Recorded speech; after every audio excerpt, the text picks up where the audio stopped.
The United Kingdom has witnessed some pretty terrible and ruthless monarchs over the years. To be fair, a kingdom with a history as long and as turbulent as Britain's is bound to have had its fair share of incompetent rulers. While some of these people have been pure evil, others have just been useless due to mental illness or general incompetence. From the tyrant Tudor king who took 6 wives to the useless Scottish queen who lost her head, we're counting down 5 of the UK's worst monarchs. Henry VI was the last Lancastrian king and is infamous for his incompetence. He was far from a terrible person, however. Unlike his namesake Henry VIII, he was not a tyrant and did not relish violence. In fact, Henry was a pious and forgiving man, a man of compassion. When I say that he was a terrible king, I mean that he was utterly useless. The problem with Henry was that periodic bouts of madness rendered him completely incapable of leading the country. To be fair, he had a lot to live up to. His father, Henry V, was the legendary champion of Agincourt, a king who was a renowned leader and tactician. A born general, Henry V had secured huge territories in Normandy and France and had gotten himself recognised as heir to the French crown. When he died of dysentery, however, in September 1422, young Henry inherited the English throne. I say young, he was barely 9 months old. As if this wasn't enough responsibility for the baby king, when the French king died several months later, he also found himself king of France. As Henry grew up, it became apparent he was not suited to the responsibilities of kingship. Whilst his father had been most comfortable making a name for himself on the battlefield, young Henry had no taste for violence and was most at home talking to God in his private chapel. Henry, whilst extremely pious, was also utterly incompetent. He had no interest in politics and delegated the responsibility of governance to his most trusted advisors, namely the Duke of Somerset. Unfortunately, some pretty incompetent decisions led to the loss of most of his territories in France and Normandy, and Henry's main rival for the throne had something to say about this. Having previously been sent to govern Ireland as lieutenant, Richard Duke of York, aka Richard Plantagenet, returned to England in 1450, intent on putting right the wrongs of Henry's advisors. In actual fact, Richard technically had a better claim to the throne than Henry, and so began his struggle to get his family recognised as heirs to the throne. Richard clashed with Henry's advisors, and in particular his ambitious French wife, Margaret of Anjou. This was the start of the dynastic struggle we know today as the Wars of the Roses. Henry VI will forever be known for his incompetence and for the mental illness he struggled with for much of his life. He will also be remembered as a catalyst for one of the bloodiest series of wars ever fought on British soil. Whilst Henry VI was England's last Lancastrian king, Richard III was the last Yorkist king. Ultimately, the downfall of Henry VI led to the Wars of the Roses and the rise of the House of York. Richard Plantagenet pressed his claim to the throne but lost his life at the Battle of Wakefield. He had 3 surviving sons: Edward Earl of March, soon to be King Edward IV of England, George Duke of Clarence, a treacherous and self-centred individual, and the youngest of 3, Richard Duke of Gloucester, later to become King Richard III of England. Following his death, Richard Plantagenet's claim to the throne was taken up by his eldest remaining son, Edward Earl of March. Richard III is a controversial character, no thanks to Shakespeare. Over the years, Richard has been painted as a bit of a monster, with his crooked spine, withered arm and treacherous nature. Significantly, Richard is alleged to have murdered his nephews and rightful heirs to the throne, Princes Edward and Richard. Of course, Shakespeare's portrayal of Richard is largely unfair and inaccurate. In fact, there is no evidence to suggest that Richard was anything other than totally loyal to his older brother, King Edward. He also pledged an oath to uphold his nephew's right to inherit the throne. That said, following the death of King Edward in 1483, Richard appears to have gone back on his word. Whilst on his deathbed, Edward mobilised his most trusted lords and advisors and established a council to lead the country until his young son Edward came of age. Within weeks of the king's death, however, Richard staged a coup and had himself named as protector of the king. Furthermore, prior to young Edward being crowned, Richard had him and his younger brother declared illegitimate and seized the throne for himself. Worse still, both Edward and Richard were banished to the Tower of London, where they later disappeared in a shroud of mystery. Of course, it is believed that their uncle Richard had them murdered, removing them permanently as challengers to the throne. Richard was proclaimed King Richard III and ruled for barely 2 years.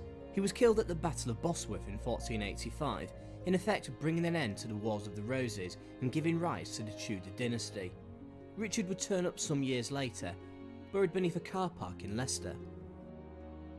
Mary, Queen of Scots, not to be confused with Bloody Mary, was Scotland's most useless monarch. A series of stupid and politically dangerous decisions led to her swift downfall. She isolated herself from her nobles and attempted to overthrow the Queen of England. She was ultimately beheaded for her treachery. Mary had a bit of a fairy tale childhood. Born in 1542 to the Scottish King James V and his French wife Mary of Guise, she was sent to live with the French royal family at the age of only 5. She was loved in France, considered to be exceptionally lovely, kind and courteous. Having been betrothed to the French heir to the throne Francis, she later found herself Queen of both Scotland and France. When Francis died, however, Mary took the decision to return to Scotland. Here, she found herself in a difficult situation. While she had been raised as a Catholic, Scotland was officially a Protestant country. This did not faze Mary, however, as she encouraged a policy of non-discrimination. Things, however, were about to take a turn for the worst. Mary was all too aware that she must marry and provide an heir. In 1565, she married her first cousin, Henry Stuart, Lord Darnley. But Darnley was a horrid man, weak and selfish. Understandably, their marriage broke down and Mary became close to her advisor, David Rizzio. In March 1566, when Mary was 6 months pregnant, Darnley broke into her supper room with a posse of nobles and stabbed Rizzio to death. They claimed that he and Mary were having an affair, and Rizzio was using this to gain influence in court. Mary believed that Darnley wished to kill her and her unborn son and claim the throne for himself. It was then mightily suspicious when 3 months later Darnley was found dead following an explosion at a house where he had been staying. His body was found outside, however, giving rise to speculation that he had escaped from the blast but had been murdered. The chief suspect was James Hepburn, Earl of Bothwell. Here, Mary made a catastrophic mistake in marrying the Earl, barely 3 months after the death of Darnley. In doing so, Mary turned Scotland's nobles against her and she was imprisoned at Loch Leven Castle. She was then forced to abdicate in favour of her son, who became King James VI of Scotland. Mary managed to escape her Protestant captors and raised an army. On the 13th of May 1568, she was defeated in battle and fled to England to seek refuge from her Protestant cousin Queen Elizabeth. This was a terrible mistake. The problem was that Mary had a strong claim to the English throne, arguably more so than Elizabeth. Whilst Elizabeth was descended from Henry VIII's second wife, Anne Boleyn, Mary was a descendant of Henry's older sister, Margaret Tudor. Mary's Catholic supporters viewed Henry's marriage to Anne Boleyn as illegal, and thus argued Mary had a better claim to the throne of England. Elizabeth was all too aware of Mary's position and had her imprisoned for 19 years. During this time, Mary was implicated in numerous Catholic-sponsored plots against Elizabeth, most significantly the Badlington plot. This was in fact a trap which implicated Mary in a bogus assassination attempt.